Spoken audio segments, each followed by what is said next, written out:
Hello, Laker fans. Welcome to the Late Late Show. I'm your host, Matt from Lakers UK. For this episode, I'm joined by a very special guest. Here with me is the assistant coach of the Los Angeles Lakers and two-time NBA champion. It's Mr. Phil Handy. Thank you so much for taking the time to chat. How are you doing? Man, all is well, man. I really appreciate you having me on. No complaints, man. Just enjoying some of this nice sunny weather out here in California.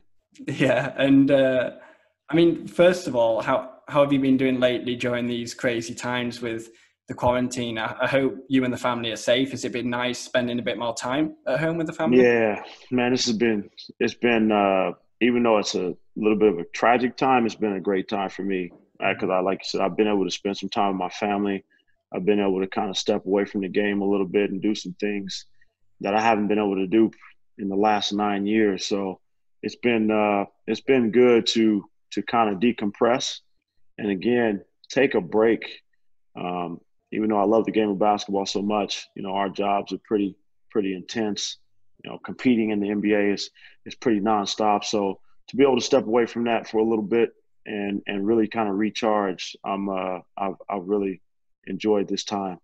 Yeah, definitely. And it's finding the advantages in quite a crazy time, like you were saying. And I'm glad that you and the family are safe. Are things starting to get back to normal a little bit? You're back in practice, Yeah, back in the facility doing workouts and preparing for the season to resume in Disneyland? yeah. I think people are starting to feel a little bit more comfortable about getting back outdoors. Businesses are starting to reopen slowly, and so you see the state of California starting to really take a step towards people getting back to a little bit of normal life, but at the same time, as they reopen, everybody's reopening with the mindset of being more healthy, being more cautious, Mm-hmm. being more prepared to keep their businesses a lot cleaner.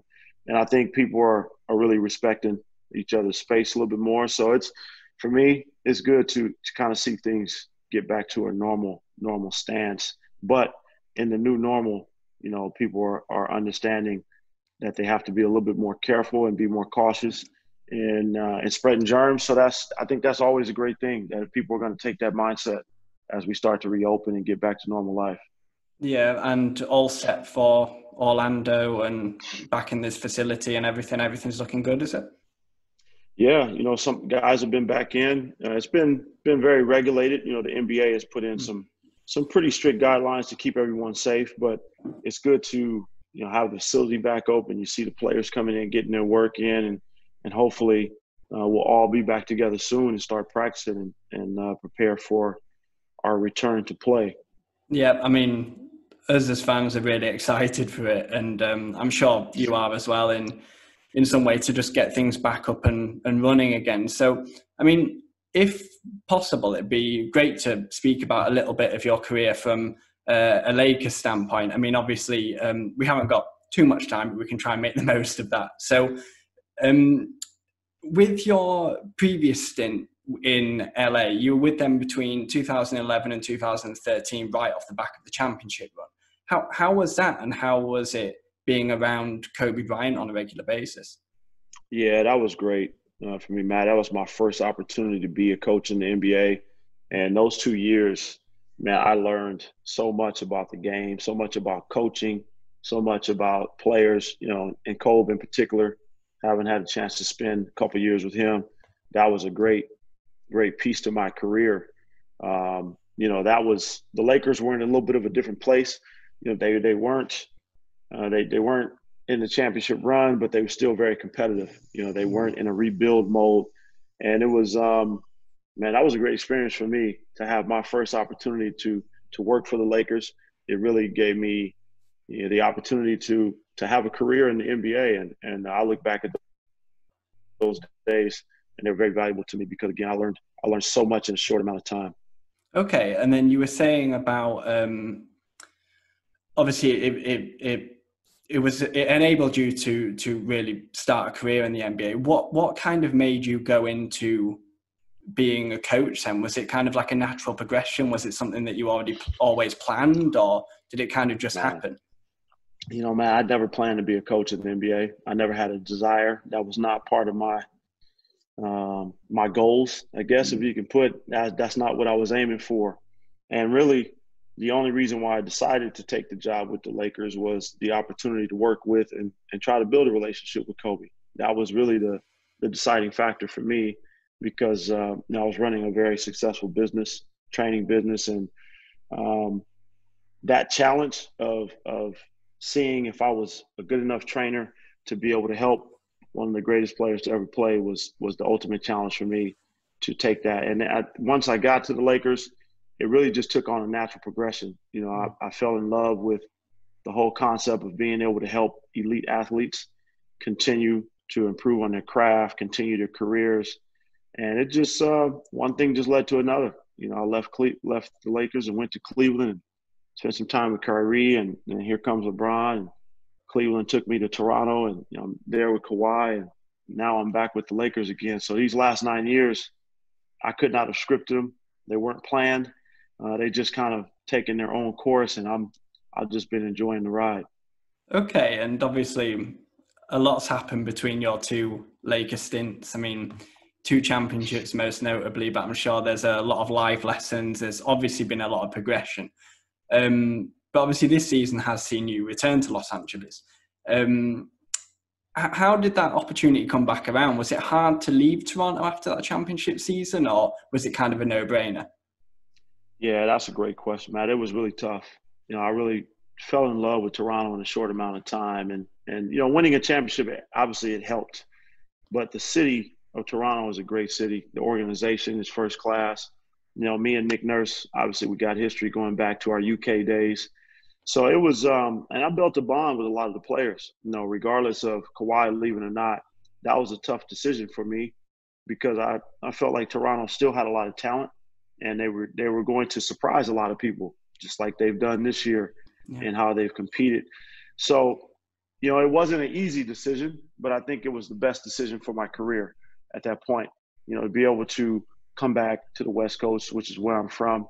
I have a son here, put me closer to my family a little bit. And then it was a move to the front of the bench for me, which is a stepping stone in my career. So although, those things were there, a lot of positives, it was a tough decision for me to get up and leave Toronto and come back to Los Angeles. Okay. And how much did the weather play a part? It looks nice and sunny behind you. Man, look, man, I was in Cleveland for 5 years, right? And I'm from the West Coast, but I got used to being in the cold weather. I just learned how to stay indoors. I just never went outside. So the weather, though, absolutely, man. Being back in LA and having this nice weather every day, it's definitely a bonus and a plus to be able to wake up and put shorts on and go to work.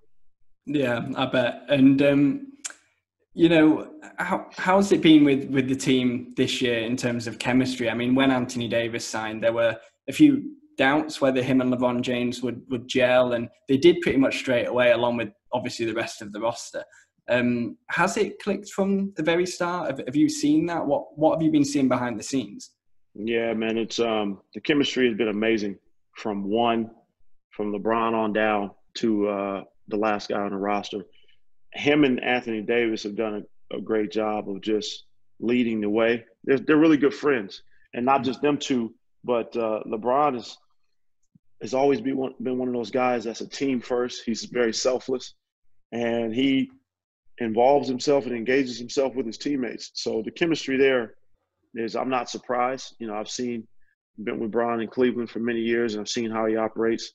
And they just, man, all of those guys on the team, they get along great. They go to dinners.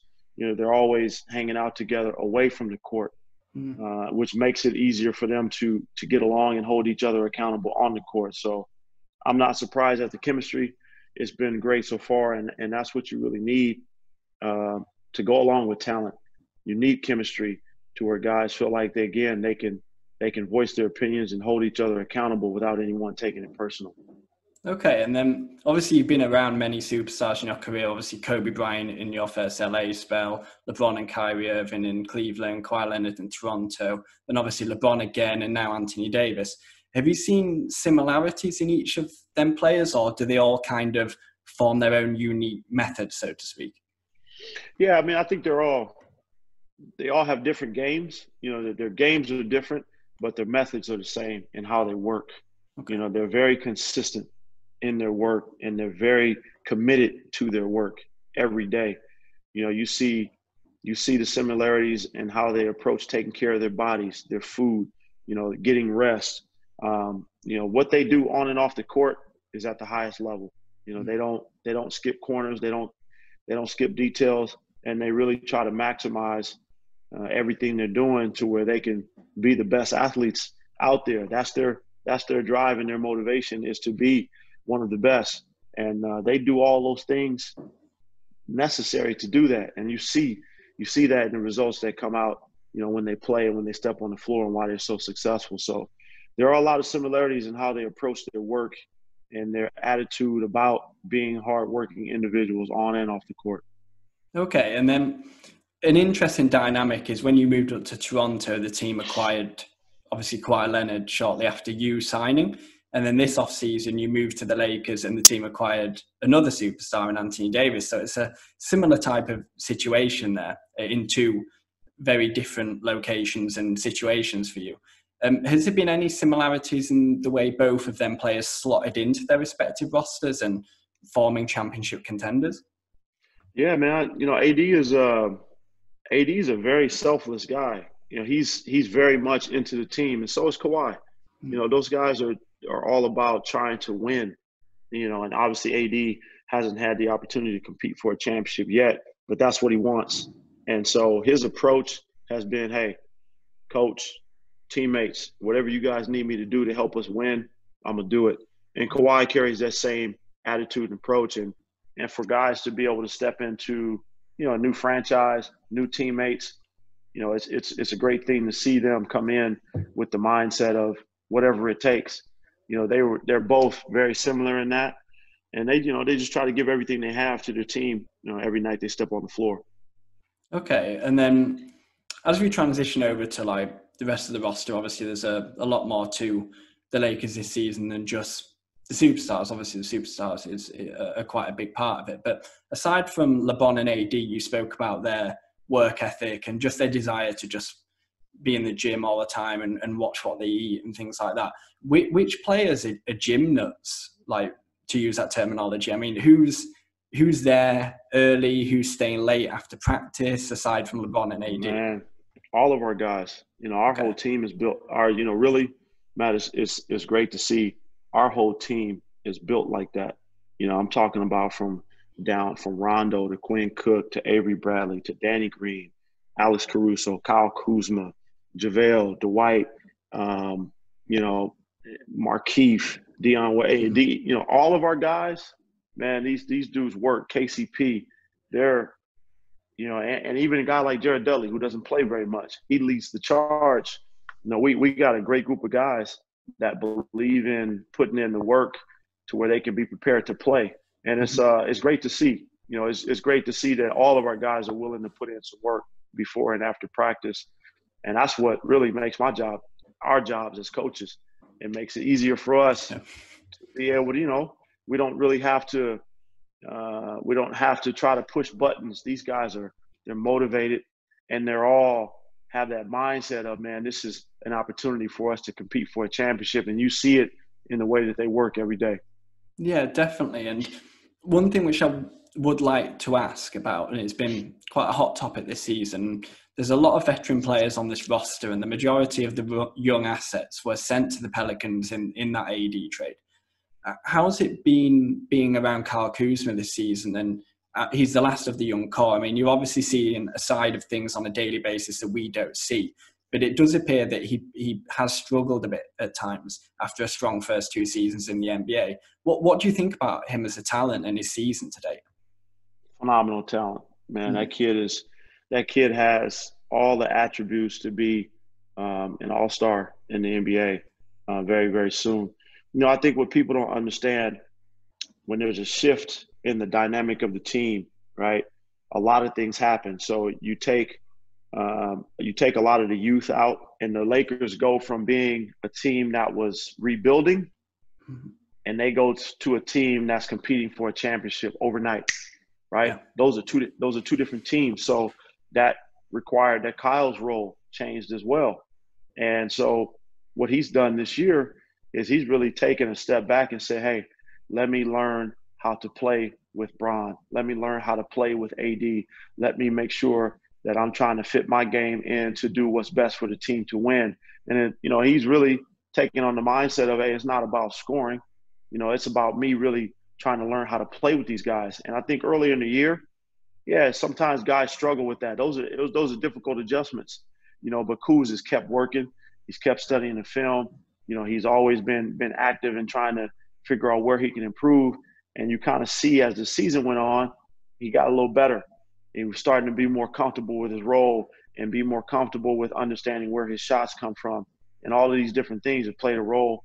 He started out, you know, probably not by the standards of most people would like to see, but he's doing a lot of things to help the team win on both sides of the ball. And those are hard adjustments to make. People don't really understand how tough it is to go from maybe taking 15 to 16 shots a game, and now he might be taking 8 to 9 shots a game in some cases, and have to be really efficient with that. Sometimes those are tough adjustments, and I commend Kuz has really been putting in the effort day in and day out to make sure he's successful. Hey guys, I'm just going to let you know how you can save money with Fanatics UK and the official NBA store Europe. Lakers UK are proud partners of both sites, where you can access the site through a unique web link and enter the promo code LakersUK10 at checkout for 10% off your order. This is not restricted to Lakers merchandise only and is available site-wide for both. On the Fanatics UK site, they have a wide range of NBA, NFL, NHL, Major League Baseball, as well as soccer/football merchandise. The NBA Store Europe site hosts all the NBA gear you'll ever need, from new jerseys to classic throwbacks to leisure wear. Remember though, to activate the discount you must enter each site through our unique web link. This can be found over at www.lakersuk.com/partners. That's www.lakersuk.com/partners. Alternatively, reach out to us on social media and we'll sort you out. So, access the unique links for our website, www.lakersuk.com/partners, to enable the discount, and then enter the promo code LakersUK10 at checkout and watch that price drop. The code can be used more than once and can be applied to already discounted items. Save money with Lakers UK at Fanatics UK and the official NBA Store Europe. Okay, and it's quite interesting then. So with you as your role on the team as a coach in terms of working with the players and like working on their skills, do you kind of work on one facet of the game that they may specialize in? Do you kind of work on the skills that they're weak at? Do you kind of bring the level of their play across the board up? Yeah, we try to help all of our players be as complete as possible. Now, obviously, some guys are better shooters than others, and that's kind of what their role is. Some guys are better defenders. You know, some guys are better rebounders and shot blockers, things of that nature. Mm-hmm. But as much as we can, we try to help all of our players be as complete as possible while we continue to work on the things that they need to do well. You know, we try to work on their weaknesses as much as we can throughout the course of the season. And again, the ultimate goal, every time we step on the floor, is to help every one of our players become a better basketball player. And a lot of people don't really understand when I say that, meaning, you know, there's all these different things that go into playing basketball: dribbling, you know, shooting, passing, rebounding, footwork. And so we try to work on all of these aspects for each one of our guys so they can all continue to improve as much as they can. Okay, and then with yourself, you know, being a veteran coach now, you've been obviously around the league for a very long time. You are very well respected. I was very happy and excited when I heard that you signed, just as much as when a top player signs in LA for the Lakers. And I've been around the practice facility a few times for Lakers UK on behalf of them and on behalf of us, shall I say. And this past September and February, I was over there. And back in September, I very briefly spotted you on the court with what appeared to be some other coaches. Does your role include developing other members of the backroom coaching staff, like passing on your knowledge? Is that kind of another facet Man, of your you know role? what? It is, man. It's all of us as coaches, right? Every day we share knowledge with each other and we help each other. You know, Mm. that's part of our job too. Just like, you know, you see players helping each other, you know, they're encouraging each other, they're sharing knowledge. The coaching staff is the same way. You know, we have to move in that same mindset as that, hey, we're always trying to grow, we're always trying to get better, and we're always trying to help each other get better. And so that's probably what you've seen. You know, Frank Vogel has done a great job of leading us and giving all of us the ability to coach and teach and share. And so that's what we do on a daily basis, man. Our coaching staff is always really engaging with each other and trying to share as much knowledge as we can. Okay, and then obviously you're a busy man, and we haven't got you for too much longer. But I would like to jump back a little bit. Let's rewind a little bit. And you did actually play in the UK. You won a championship with the Manchester Giants in 2000 with Nick Nurse as a coach, who you have previously mentioned. Do you have a bit of a soft spot for the UK in your heart? Do you come back every so Yeah, often? yeah, man. I'm my time in Manchester. You know, look, the UK is kind of like they basketball in terms of basketball. You know, the BBL is not one of the most glamorous leagues that people think about in Europe, right? Mm-hmm. But when I went to the UK in 2000, that was one of the most unique situations that I was ever in my career. It was like we had a team that was inside of this league, and our team was actually built to play in the Euro League. Okay. We had a really good team.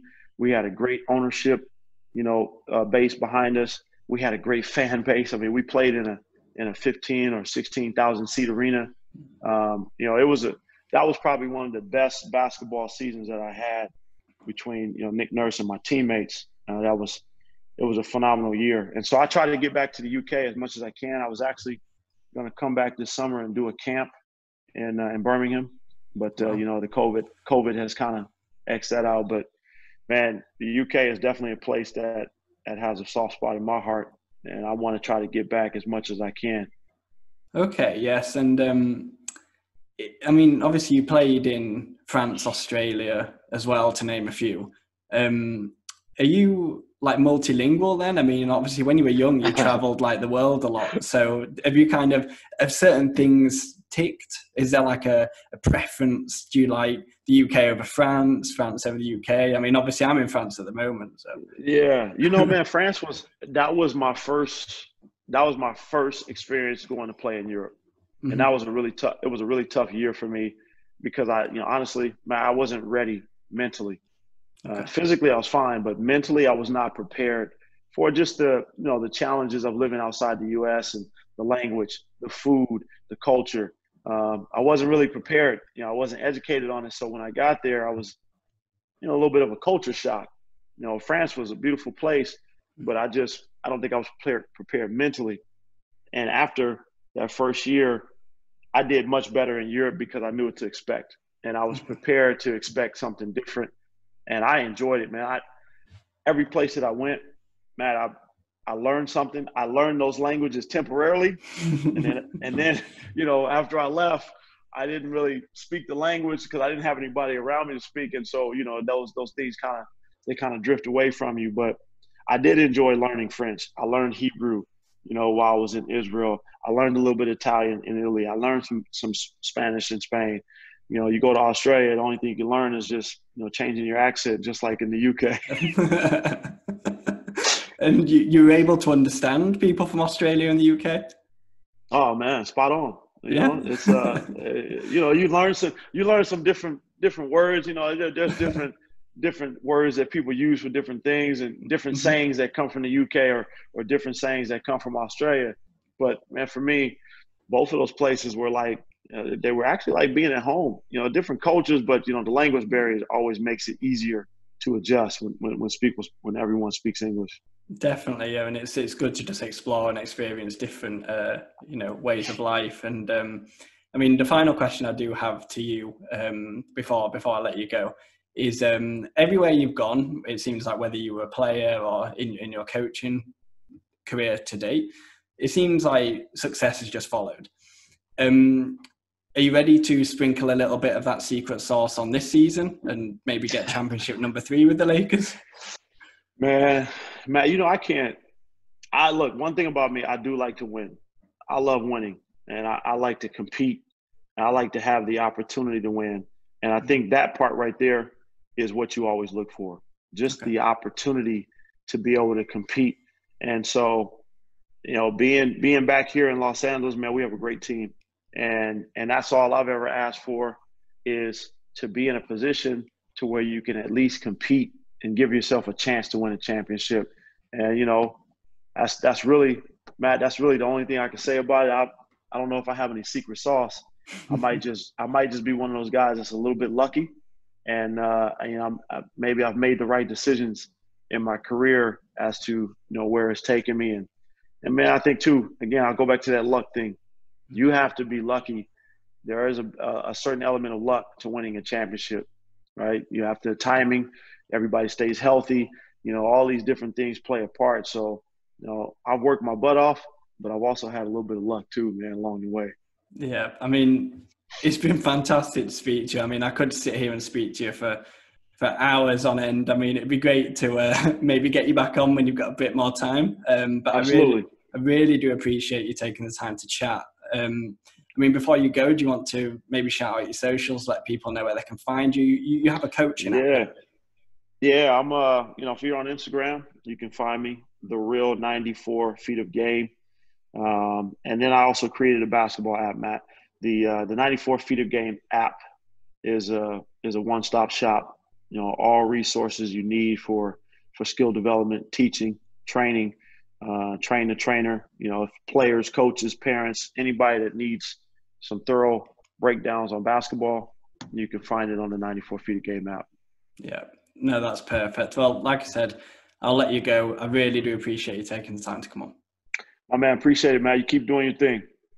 Thanks a lot. Take care. So there we have it. That's the interview with Lakers assistant coach and 2-time NBA champion Phil Handy. I hope you enjoyed listening to it just as much as I enjoyed conducting the interview with Phil. It was a great chat and he's a great guy. I really do appreciate him taking the time to come on. If you enjoyed the show, please be sure to tell some of your Laker friends about it. You can find The Late Late Show on all major podcast platforms. Please follow where possible and leave a 5-star review on Apple Podcasts. That would mean a lot. Be sure to follow Lakers UK over on Twitter and Instagram under LA Lakers UK.